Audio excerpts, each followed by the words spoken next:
There's always a heated debate about what actually matters in ergonomic keyboards. Some argue it's the columnar layout or tenting. Plenty defend the split design or Thumbkeys, and others praise programmable layers or pad pads. This is not trivial. Not all ergonomic keyboards have all the features, and you don't want to choose a keyboard that's missing the ones that matter.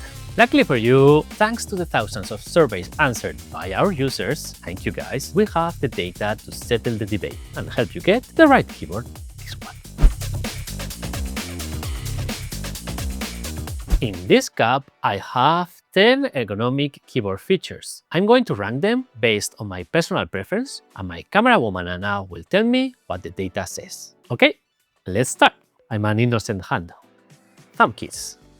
Thumbkeys are one of the features from ergonomic keyboards that stand out the most, because instead of a spacebar, you have a multitude of keys. That makes sense because we have two thumbs that are super dexterous and can reach many keys instead of being tasked with just one huge spacebar. Thumbkeys are great to relocate frequently used but difficult to reach keys such as backspace or enter.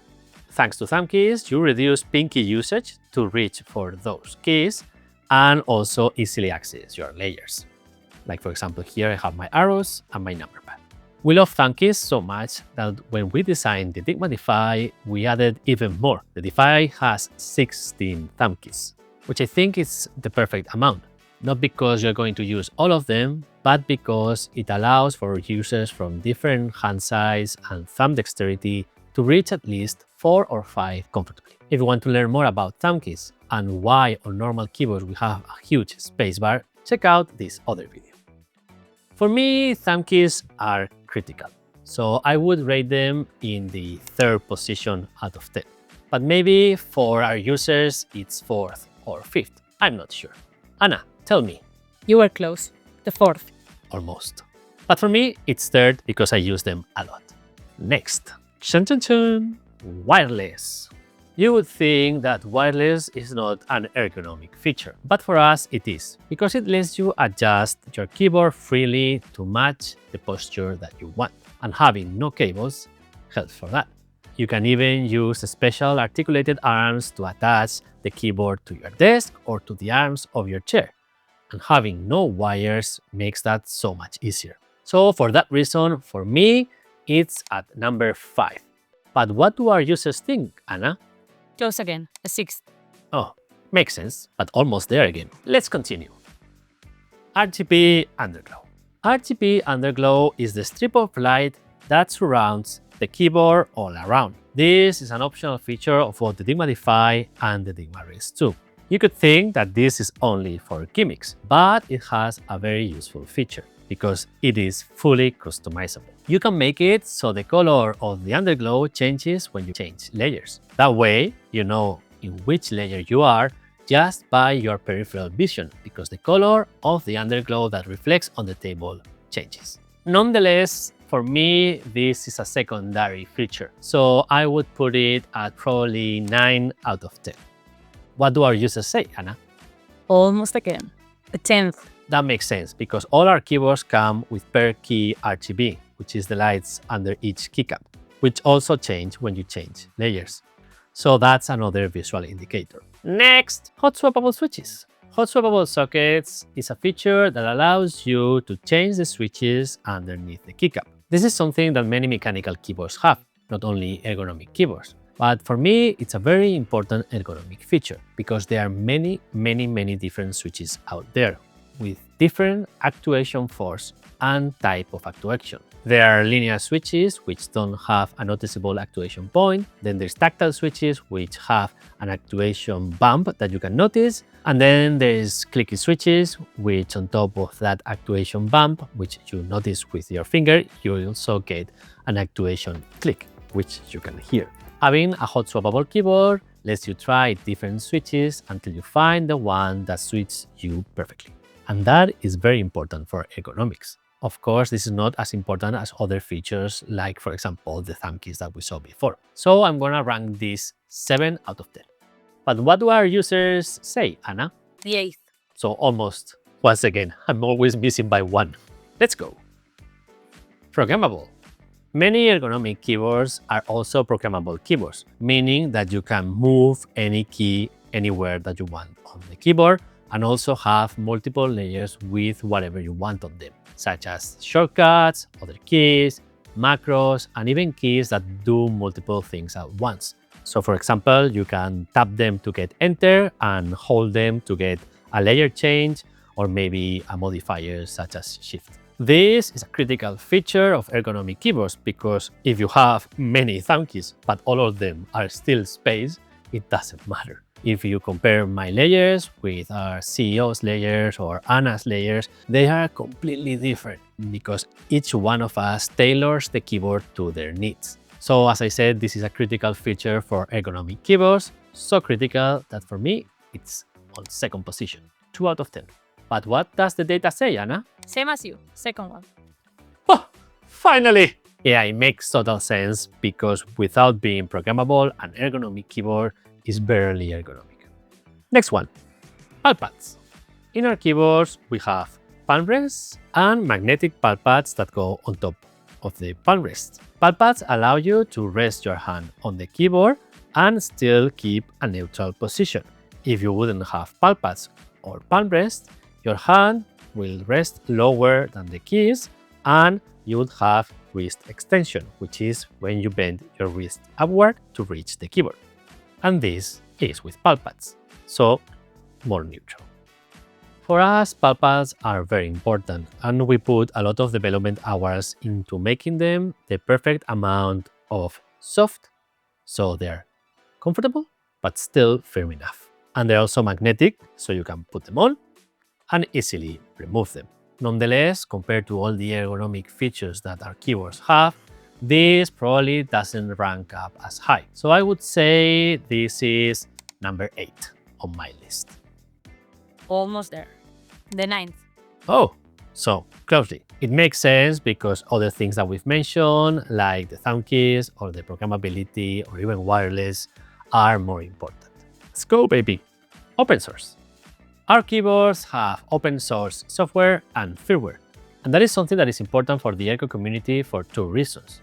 One, you could get the code yourself and make modification if you want a feature that doesn't exist on that specific keyboard. Or in case a company stops supporting a product, you can grab that code and keep it alive yourself or through the community. Nonetheless, compared to all the other ergonomic features in our keyboards, this would also probably rank low.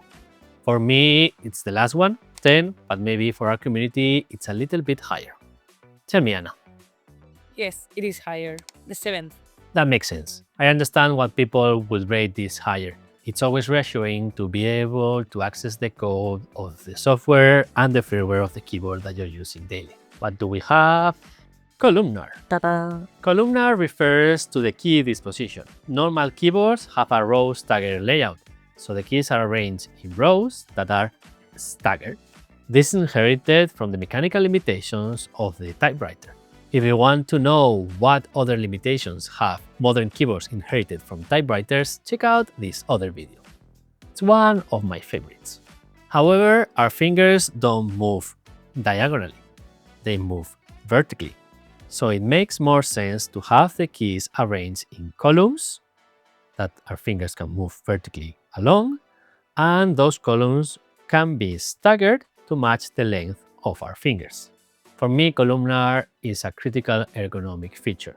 The Dygma Race has a special place in my heart because it was my first ergonomic keyboard, and it's a great keyboard to learn how to use a split keyboard, thumb keys, layers, and whatnot. But once you've learned all that and you move into the DeFi with the Columnar layout and the extra thumb keys, I don't think you want to look back. I love Columnar so much that for me, it's in 4th position. But I guess that our community, which also buys the Race 2, won't have it so high up. So maybe it's 5th or 6th. Tell me, Anna. I agree with you, but it's the 5th. Anna is also a DeFi user, although she started with the Race 2, just like me. So there's only 2 left. What's gonna be first and what's gonna be 3rd? Tenting! Tenting is the ergonomic feature that allows you to prop your keyboard vertically from 5 to 60 degrees. This is 35. But why would you want to do that? Well, basically because the natural position of our hands is like this, not like this on a normal keyboard. Because when we pronate our hands, that is when your palms are facing down, the bones on your arms cross, pinching the tissues on the wrist, and that can lead to pain over time. For me, that I've never experienced pain when using the keyboard completely flat, tenting is not as critical as other features, so I would rank it 6, but I would guess that our community rates it higher. Yes, it is third. Yeah, I can see why. Because if you have pain in your arms and rotating them alleviates that pain, tenting is a key feature for you. Okay, so there's only one left. A split. Of course, a split was going to be the most valued ergonomic features both by our users and also by me, because it is the quintessential ergonomic feature. It's what allows you to place your hands in a way that the wrists are aligned with your arms. And you can even spread the halves wider apart, so not only your wrists align with your arms, but all of that aligns with your shoulders, and you can push your shoulders back, and that will help you sit upright more easily. But even if you don't have a fully split keyboard and you have something that is just a split layout, so something like this, that already improves your posture a lot, because instead of having to bend your wrists like this, if you can tilt the sides inward, your wrists will already be aligned with your arms and you avoid ulnar deviation, which is one of the most painful things when typing. So either a split layout or a fully split keyboard are probably the first ergonomic feature that you need. So all the features that we've just mentioned, like programmable layers, Thumbkeys, wireless, pal pads, don't really matter if you at least don't have a split layout. And that is why this is the #1 ranked ergonomic features amongst our users. And that's all of them.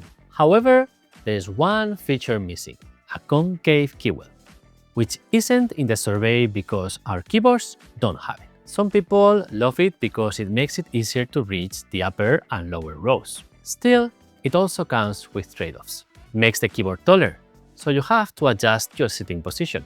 It can feel cramped for large hands, and it affects the thumb's position and mobility, making it difficult to reach more thumb keys. So, what do you think? Do you agree with the data or with me? How would you rank them differently? Let us know in the comments below. If you want to know more about what makes a keyboard ergonomic, check out this video. And if you're curious about what a Dygma DeFi with a keywell would look like, check out this other one. And as always, don't forget to like and subscribe. Until the next one!